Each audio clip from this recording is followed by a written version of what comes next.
নমস্কার, কেমন আছেন সকলে?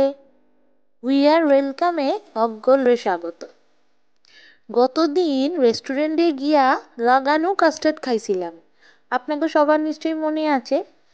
এইটাই ঘরে ট্রাই করানোর লিগা আমি সেই দিন নিয়ে আইছি 1/2 লিটার দুধ। এই দেখেন, দুধের মধ্যে আবার একখান মশা সুইসাইড করতে নিছে। এইটারে ঠিক কইরা উদ্ধার কার্য চালাইয়া আবার চলে আইলাম দুধটারে ভালো কইরা জাল দিতেছিল।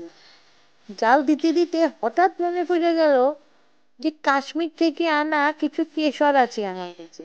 এইগুলা স্বাদে গন্ধে একেবারে অতুলনীয়। এইটা দিয়া আবার ভালো কইরা জাল দিতে শুরু করল। দুধটা জাল দিতে দিতে একটুখানি কমাইতে হইবে। মোটামুটি হাফ কইরা আনলেই আমগো কাজ হাফ হয়ে গেল।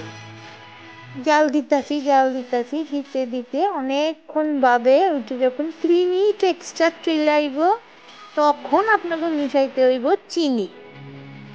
মোটামুটি ছোট বাটির 1 বাটি মতো চিনি দিলেই যথেষ্ট।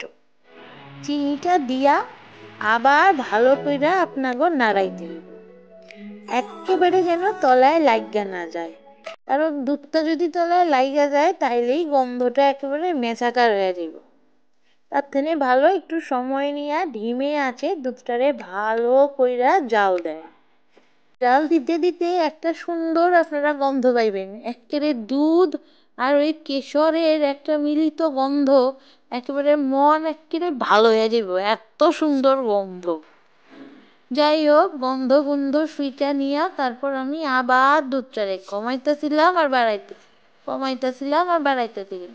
আসলে ঘরে কোনো কাজ ছিল না, খেলার সাথে এই দুধটাই। এই জন্য এইটারে নিয়েই আমি কমানো বাড়ানো কইরা সময় কাটাইতেছিলাম। কিছুক্ষণ বাদে দেখলাম দুধটা একেবারে হলুদ হলুদ হয়ে গেছে। বুঝলাম রান্না আমার 50% কমপ্লিট। ব্যাস, ওইটারে ঠিক কইরা কমায়া নিয়া গ্যাসটারে দুধটারে আমি নামায়া নিলাম একটা বাটি। এইবার পালা এটারে ঠান্ডা করা। অনেকক্ষণ ধইরা দুধটারে বাটির মধ্যে রাইখা একেবারে পান্তা জল করে ফেলাইতে হইবে।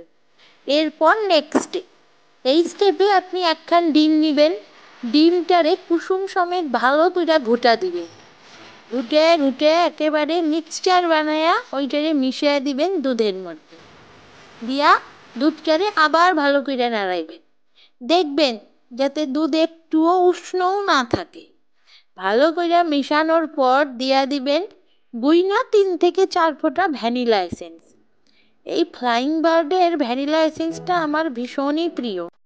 এগো প্রত্যেকটা এসেন্সেরই খুব সুন্দর গন্ধ, একেবারে অ্যাকিউরেট।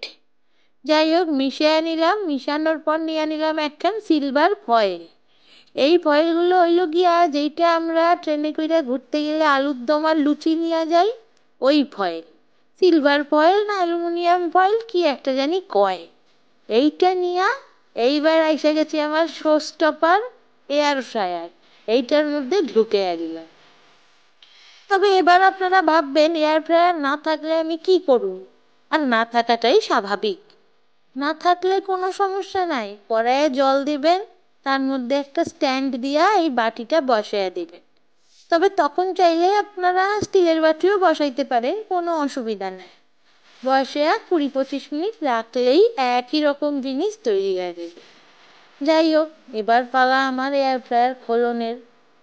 একদম প্রথমবার বানাইতেছিলাম তো, আমি এর ফিনিশিং দেখে তো একেবারে চমকে গেছি। মানে এত সুন্দর ফিনিশিং, তাও আবার আমার হাতের রান্নায়, মানে আমি তো ভাবতে পারি নাই। চোখে একেবারে জল এসে গেছে আমার।